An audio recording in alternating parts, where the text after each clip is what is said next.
The excessive number of games coming out on a daily basis has been a hot topic for quite some time. Almost every mainstream digital distribution platform is flooded with titles of varying quality. It can be hard to tell who is looking to make a quick buck versus an actual attempt to craft a game.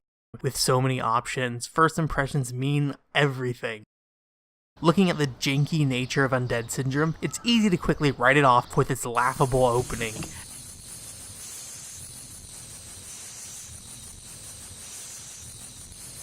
But despite its troubles, it somehow succeeds as an eerie budget horror title with third-person shooter mechanics. What initially looks like an early Dreamcast release with awkward animations and uncanny character models is actually a 2012 Xbox 360 indie game and PC Doujin title created by a seemingly one-man team, Mukako Software Development. They were surprisingly prolific on the recently axed Xbox Indie Games Marketplace, releasing over 5 titles before the Undead Syndrome. These largely consisted of top-down and on-rails shooters using primitive 3D graphics.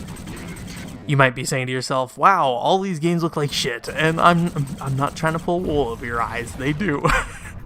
I'll tell you right now, functional is probably the best term to keep in mind to keep your expectations in check. The game takes place in a Japanese-style inn where you've woken up after being stabbed. Dark shadows, green swirling smoke, and strange creatures gives the impression of trying to be a survival horror title, even if it largely fails. Quickly, the protagonist gains key powers and is able to shoot blue energy beams in a control style similar to an action-based Resident Evil game, limiting the player's movement while firing.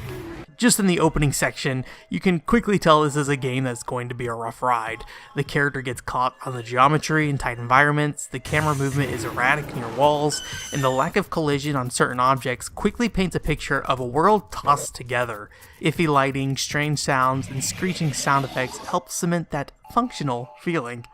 But the rough, loud, and sudden nature of how the game loads rooms and encounters does make it somewhat terrifying.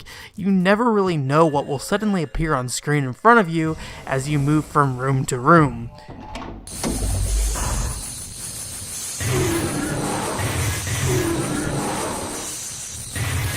The ultimate goal is to kill 3 baby-faced beasts so you can escape the building. To reach each of them, you'll have to do a lot of key hunting by opening chests and examining corpses. The entire environment isn't huge, so crisscrossing your path to grab keys and open doors isn't too tedious. However, the lack of a map can leave the player lost while trying to find that one door they never opened.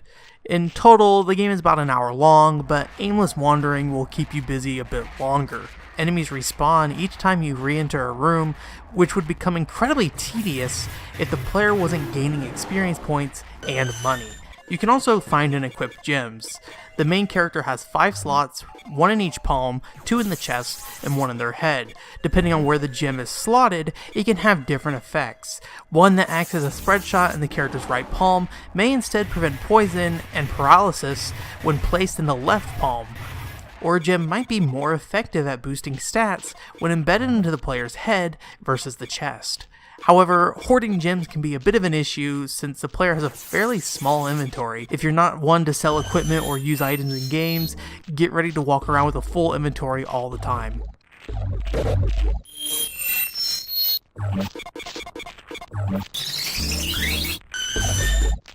It's like I'm really playing Breath of the Wild.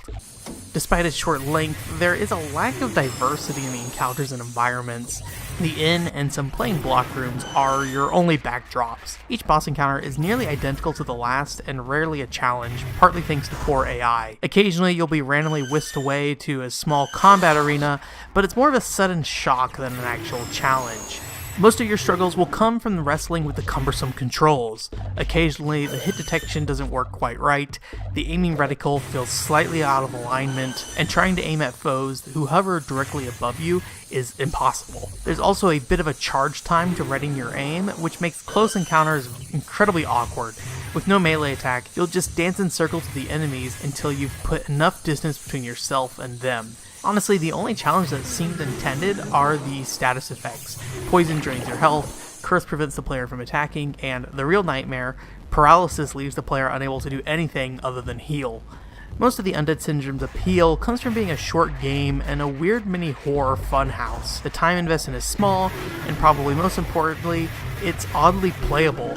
It's not great, but the game gives you the tools you need to navigate the world, and also keeps in mind the player's limitations during most encounters.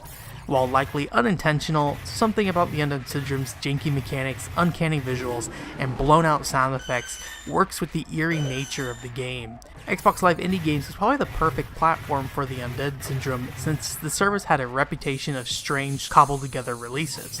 And for $1 a game, it's hard to expect much more than that. However, with the Xbox Live Indie Game's recent demise, the PC version is the only one still available, but it's a bit more expensive at $4. Surprisingly, the game did grab some attention. There's quite a few Let's Plays out there of at least the first 10 minutes of the game, probably thanks to its strange visual design, low price point, and freely available trial. It's hard to say if this means that it actually sold well, but it did receive a sequel, and it seems a third title is in development. There's no glowing review or recommendation that can be given to the Undead Syndrome, but if you find yourself in a weird mood some night and just want to play something short and bizarre, keep the Undead Syndrome in the back of your mind.